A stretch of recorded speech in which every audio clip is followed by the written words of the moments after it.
2시간 전에 마감한 트레이더가 생생하게 전하는 글로벌 마켓 리뷰 델타1입니다. 중화권 증시가 오후에 드디어 반등을 했고 우리 시장은 장 초반 급등 이후 상승폭을 축소해서 오후장에 나름 깊이 조정을 주었다가 마감 1시간을 앞두고 급등을 시켰으며 미국 증시는 뭐 늘 그러하듯 변동성 죽이면서 강세를 이어갔습니다. 그리고 오늘은 미국이 FOMC 의사록 공개와 함께 제롬 파웰이 기자회견이 있었죠. 의사록 공개가 아니라 성명서 공개군요. 예. 다행스럽게도 FOMC는 별 이슈 없이 잘 넘어갔습니다. 이렇게 되면 미국은 여전히 강세장 진행인데 해외 시장이 급등락에 우리 시장은 어떤 방향을 보일지 어떻게 대응해야 할지 고민이 되는 자리입니다. 하나하나 풀어가 보도록 하겠습니다. 먼저 아시아 세션 갑니다. 코스피 시장은 장 초반 갭 다운 이후에 빠르게 아래쪽을 구경시켜줬습니다. 426.90 갭 다운 이후 한 번 위로 상승을 시도하다가 2분 만에 얻어맞은 거라 이 425.85선을 찍은 첫 하락이 이건 좀 인위적이라고 생각되지 않았죠. 하지만 외국인들은 잠시 아래를 구경시켜주고 선물 매수를 강력하게 당기면서 10시까지 4,500억을 그리고 이어서 30분 동안 3,000억을 더 매수해서 홍콩 세션이 시작될 때 7,500억의 선물 매수를 완전 역추세로 스트레이트로 당겨놓은 상태였죠. 홍콩 시장은 초반에 그 갭 상승 이후 추가 상승을 하지 못하고 처음 30분 동안 나름 강한 매도가 쏟아져 나오면서 하락장에서 첫 갭 상승은 무조건 매도로 대응한다는 원칙이 통한 듯했습니다. 이렇게 홍콩 세션이 10시 30분부터 조정을 보이자 외국인들은 선물 매수를 약 1,800억 가량 줄였어요. 그래서 그렇게 강하게 올랐던 선물 지수는 순식간에 시가선에 근접하는 하락을 또 보여줬습니다. 이때 미겔 제약점이 상당량 빠져나가서 오늘 롱베팅한 쪽은 이익 실현하고 나갔다는 생각을 하게 되었는데 그 다음부터가 진짜 시세였습니다. 외국인들은 선물 매수를 풀지 않고 개인만이 선물 매도를 조금 줄인 가운데 시장이 좀처럼 반등을 하지 않았는데요. 이렇게 되면 외국인들이 선물 매수가 과연 추세적인 매수였을까를 생각해보면 그렇게 보이지 않았던 거예요. 게다가 현물 시장에서는 개장 후 30분 동안 외국인들이 1,500억 원이나 현물을 매도했고 이후로도 오후 3시까지 현물 매도를 무려 5천억 넘게 매도한 등 현물 시장의 분위기는 좋다고 할 수 없었습니다. 특히 외국인들이 매도한 현물은 또 시총 상위 1, 2, 3등, 그러니까 삼성전자, SK하이닉스, 그 다음에 네이버 이런 거를 바스켓으로 때렸어요. 이 위 세 종목만 합산해도 벌써 4,700억을 매도했으니까 시장의 분위기가 좋을 리가 없었죠. 선물 시장은 그렇게 지긋지긋한 긴장 상태를 유지하다가 오후 12시 36분부터 아래로 돌리기 시작합니다. 이때 또 기이한 일이 있었어요. 우리 시장이 초반에 강한 반등을 보일 때 변동성이 오히려 증가했었고요. 이후로 횡보기를 겪을 때는 변동성이 눌리기도 했지만 최근 기록한 변동성보다 높은 위치에서 전반적으로 옵션이 거래됐거든요. 그렇게 변동성이 빠지질 않다가 시장이 아래로 돌리기 시작한 오후 12시 36분부터는 변동성이 또 증가하기 시작했어요. 거래는 얼마 없는데 변동성이 계속 증가해서 무슨 일이 일어났겠다 싶었는데 외국인들이 선물 매수를 줄이기 시작하면서 지수가 눌리기 시작합니다. 점심때까지 6천억 넘는 선물 매수를 보유하고 있던 외국인들은 중화권 증시가 상승 탄력이 약해지자 계속 줄여나갔고요. 이러면서 변동성이 증가를 했어요. 그렇게 외국인이 선물 매수를 줄였다지만 아직 매수분이 2,800억이나 남아있었고 개인 선물 매도는 다 청산된 상황에서 과연 나머지 2,800억 원치 선물 매수를 어떻게 처리할지 궁금했죠. 외국인들은 마지막 오후 2시 스탑로스를 날리기 시작하면서 426선을 깨게 됩니다. 이때 이 변동성이 불타올라서 오늘 시장 완전 막가나 보다 생각을 했는데요. 사실 이때까지만 해도 시장 분위기는 무조건 풋옵션 매수 오버나잇이었어요. 다만 저는 외가격 풋옵션이 너무 비싸서 이 외가격 풋옵션만큼은 제정신으로 살 수 없었거든요. 그래서 굳이 한다면 430 풋옵션을 사는 게 낫다고 생각을 했는데요. 이번 주 내내 시황을 이야기할 때 제가 지난주 목요일 이후로 옵션 가격이 점점 오르기 시작해서 사실상 일주일 내내 시간 가치 감소가 전혀 반영되지 않았다고 했었는데요. 옵션이란 게 그렇습니다. 방향을 맞추고도 나머지 요소들을 맞추지 못하면 이익이 날 수 없어요. 가장 중요한 것은 옵션을 싸게 사는 것입니다. 반대로 돌려 이야기하면 옵션 가격이 고평가되어 있으면 방향이 좀 틀려도 옵션 매도를 적당히 하면서 리스크 관리를 하면 무조건 벌게 된다는 얘기예요.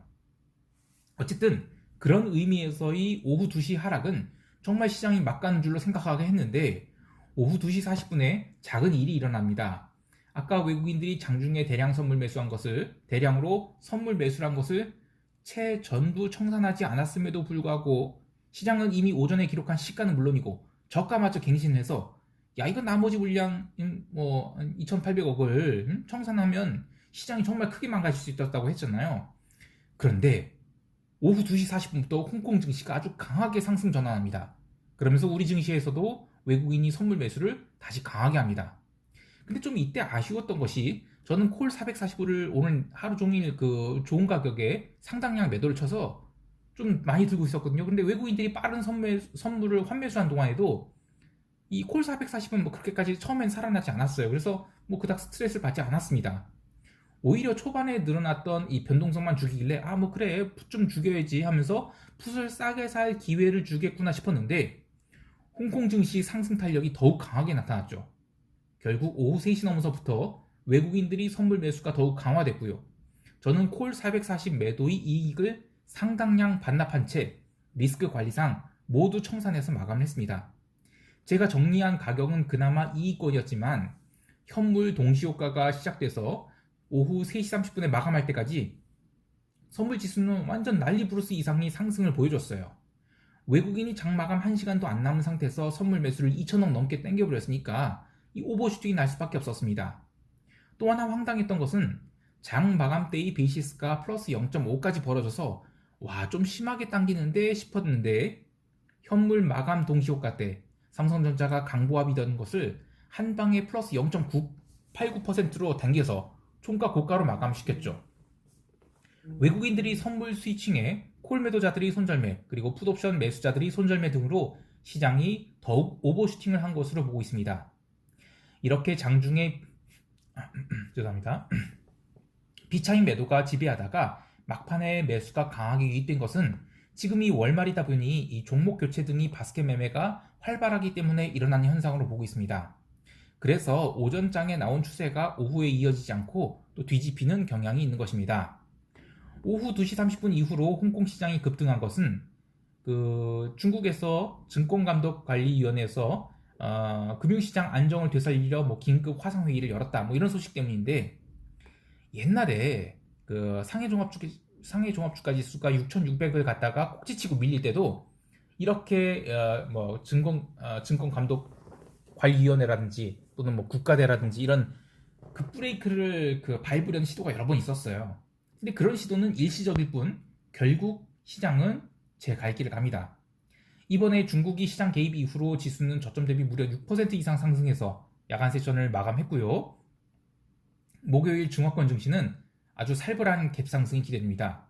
지금 중국 증시 옵션 만기주인데 콜옵션이 최소 3달러부터 심하면 15배까지 나는 등 아주 그냥 난리도 아닙니다. 여기서 콜옵션을 얼마나 더 시세를 내줄지는 미지수죠. 따라서 이 목요일날 개장하고 중화권 증시가 추가로 과한 상승을 한다면 아주 과감하게 숏을 쌓아도 된다고 봅니다. 가장 이상적인 상황은 오전과 오후에 분할해서 콜옵션을 매도하는데 가급적이면 오전에는 좀 적은 수량을 그리고 오후에는 더 많은 양을 매도하는 것이 좋겠습니다.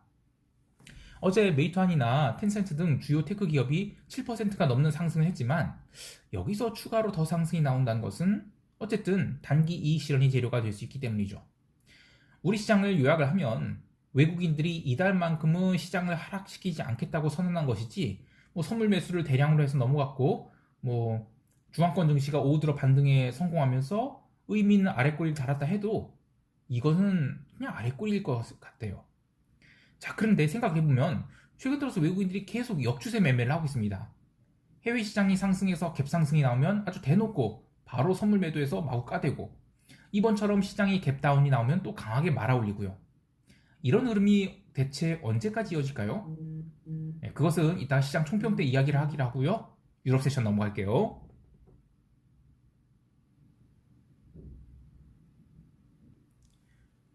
유럽 세션은 증시가 한 2% 부족했다고 할 수 있겠어요. 아시아 증시가 급반등을 했음에도 불구하고 독일 닥스 지수는 15,500선을 제대로 넘지 못했는데요. 홍콩 본장이 마감되고 야간 시장이 시작된 후로도 홍콩 지수 선물이 추가로 3%나 상승을 했음에도 불구하고 애당초 유럽은 이번 하락이 영향을 가장 빠르게 회복했다고 생각해서 그런지 오르지도 못하고 내리지도 못했어요. 그런데 그러면 변동성이라도 감소해야 되는데 변동성은 또 생각보다 내리지 않았습니다. 물론 밤에 FOMC가 있고 또 월말이라서 어떻게 될지 모르는 상황에서 변동성이 바로 안 죽는 것일 수도 있겠는데 8월에 시장이 오르지를 못하면 재차 변동성이 상승할 수 있는 모습으로 바뀌었다고 해석될 수 있겠습니다. 어쨌든 증시는 재미가 없었어요. 채권 시장이나 통화 시장도 FOMC를 앞두고 의미 있는 흐름이 나오진 않았습니다. 다만 여러 가지 뉴스에도 불구하고 독일 국채는 내내 강세였는데 FOMC 이후에 유럽 국채가 추가 상승을 해서 종가 고가를 기록한 등 채권 시장의 강세는 계속됐다는 것이 포인트입니다. 통화 시장에서도 이 초반에 엔화가 약세를 보이는 등 리스크 오는 흐름이 좀 있었는데 그렇다고 마구 부러지진 않았어요. 어쨌든 FOMC를 앞두고 시장은 끊겼네요. 어쨌든 FOMC를 앞두고 시장은 의미 있는 방향성을 보이진 않았습니다. 커머디티는 이 골드가 선물 만기라서 거래가 활발하지 않았고요. 계속 1800달러를 가두리 치려고 했죠. 하지만 FOMC 이후에는 비달러 바스켓에 연동되면서 1808달러로 마감을 했습니다. 그리고 구리는 최근 이 급등에 대해서 어떤 펀드가 숏커버링 전쟁을 벌였다는 이야기를 했었는데요. 이틀 동안 상황이 해소되면서 LME 세션 내내 약세를 보이다가 커머스 섹션 들어와서 아주 박살이 나버렸죠. 고가에서 숏커버링 당한 이들에게는 자비가 주어졌을까요? 도박판에는 개평이라도 있지만 파생 시장에서는 자비 따위는 없죠. 늘 리스크 관리를 해야 하고요. 수급 앞에서 펀더멘털은 잠시 옆으로 치워놓아도 된다는 이야기를 하고 싶습니다. 마지막으로 기름은 오늘 원유 재고가 발표된 날인데 이 오펙 플러스의 가격을 회복한 상황에서 처음 맞이하게 되는 원유 재고 발표라 기대가 많이 됐습니다. 지난주 금요일부터 거의 닷새 동안 72달러에서 꼼짝마 하고 있는 상황이라서 과연 시장이 아래로 밀리게 될지 또는 추가 상승을 할 수 있을지가 궁금했는데요. 원유 재고도 이 408만 배럴 감소, 그리고 쿠싱 지역의 원유 재고도 126만 배럴 감소로 나와서 쿠싱 지역 재고 감소는 7주 연속이에요. 그러면 유가가 폭등을 해도 모자라죠. 그런데 어이없게도 유가는 72.20달러를 잠시 터치하고 이내 밀려버렸습니다. 왜냐하면 이번 급반등 이후에 옵션 가격이 아직도 굉장히 비싼 상황이에요. 그래서 콜옵션을 사기도 그렇고 풋옵션을 사기도 그렇기 때문입니다. 그래서 시장을 하락을 본다라면 콜 매도는 괜찮다. 그런데 제가 풋옵션 매수는 정말 하지 말자는 얘기를 계속 했었어요. 왜냐면 또한 이런 얘기도 했죠. 콜 매도는 물려도 크게 부담이 없다라고요. 재고 발표 후 유가가 상승을 제대로 하지 못하면서 다시 내려오기도 했는데 그때 풋옵션 가격이 하나도 못 살아납니다. 반대로 기름값이 반등할 때도 콜옵션 가격은 영 힘이 없었습니다. 물론 이제 오후장 들어서 유가가 72.4달러 이상으로 레벨업을 하긴 했는데 그때도 풋옵션 가격이 죽이는 거였지 콜옵션이 환매가 나서 살아나고 이러진 않았어요. 원유 시장에 지금 모멘텀이 없어진 상황이죠. 그래서 올라오면 저는 더욱더 감사하게 콜옵션을 팔 수 있다고 봐요. 그래도 기존 콜옵션 매도 물량이 좀 적잖이 있기 때문에 저는 유가는 이제 달러 인덱스에 연동될 것이고 달러가 최근 저점을 깨려고 한 상황이라서 바로 콜 매도를 쌓기보다는 달러가 크게 밀린 뒤 횡보할 때 원유 콜옵션 매도를 늘리는 식으로 좀 전략적으로 접근을 해야겠습니다. 자, 이제 FOMC 관련된 이야기는 미국 세션에서 이야기를 해보죠. 미국 세션 갈게요.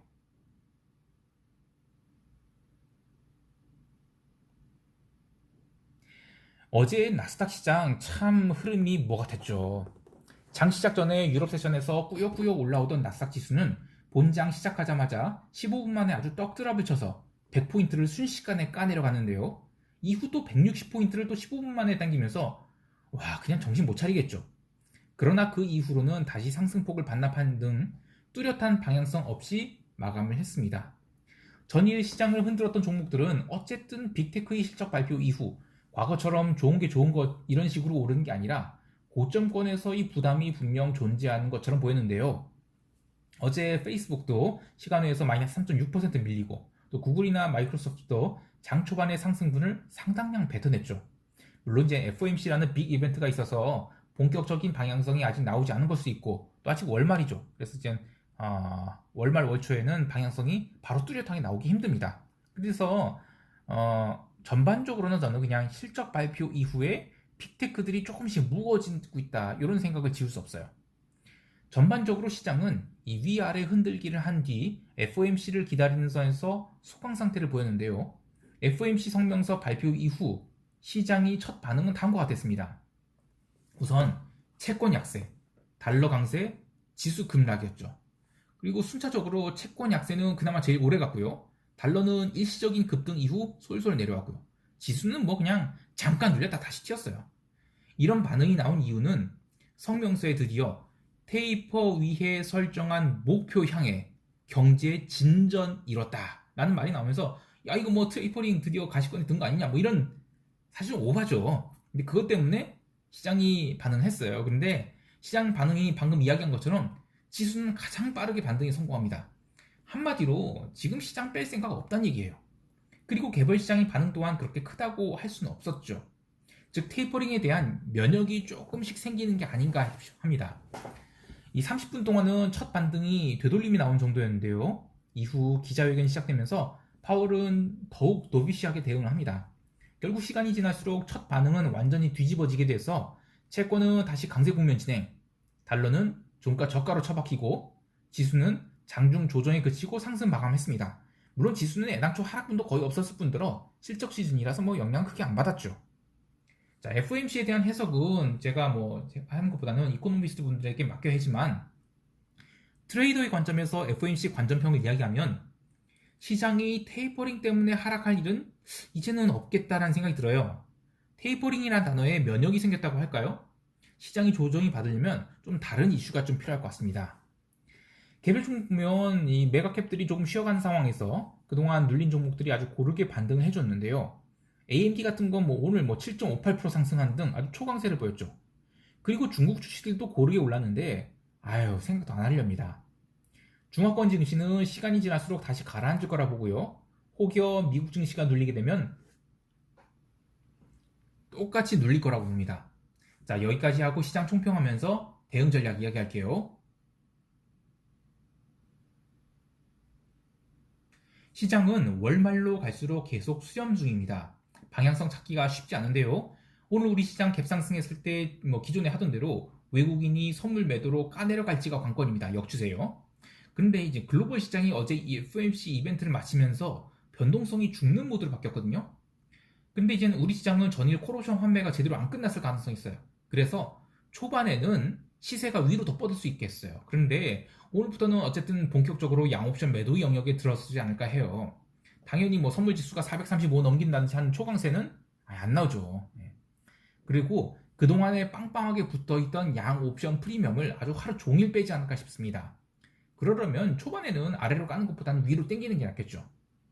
또한 이 홍콩 지수 선물들이 뭐 전일 야간 시장에서 3%가 넘게 상승해서 전일 저가 대비 7%가 상승해서 출발하게 될 텐데 초반에 이익 실현 매물이 나온지 혹은 오버슈팅이 나온지를 좀 관찰을 해야 돼요. 다만 이 초반에 갭 상승이 크게 나온다 하더라도 바로 뭐 매도를 강하게 실지 말고 저는 오전장에 일부 콜 매도를 그리고 오후장에 쌍봉을 그리고 밀리게 될 때 그때 오전보다 좀 더 많은 물량을 싣는 등 전략적으로 대응할 필요가 있겠습니다. 나머지 해외 시장 상황들은 이 월말을 앞두고 특별한 방향성이 나오지 않을 것 같은데요. 이틀간은 관망하는 식으로 좀 가볍게 대응하는 것이 좋겠습니다. 자, 오늘 하루도 성공 투자하시고요. 이상 델타원이었습니다. 감사합니다.